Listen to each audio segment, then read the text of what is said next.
দেখেন ভাই দেখেন জনপ্রিয় কন্টেন্ট ক্রিয়েটর বনিয়ামিন কি বলে শুনেন একটু কথাগুলো। তুমি তোমার নেতাকে অথবা তোমার সেই বিএনপির যেই সাইবার টিম আছে তাদেরকে হ্যাপি করো, বলো বনিয়ামিনের ফেসবুক উড়িয়ে দিয়েছি, আমাকে আপনি রিওয়ার্ড দেন, পুরস্কার দেন। গান্ডে বিএনপির গান্ডু বনিয়ামিনের সাথে এগুলো করবি?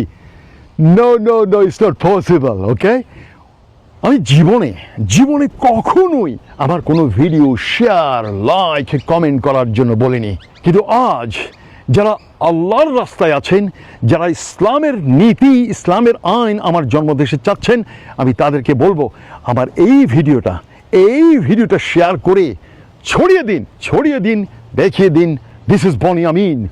বনিয়ামিনকে ধরা এত ইজি না। আল্লাহর পথে বনিয়ামিন আছে।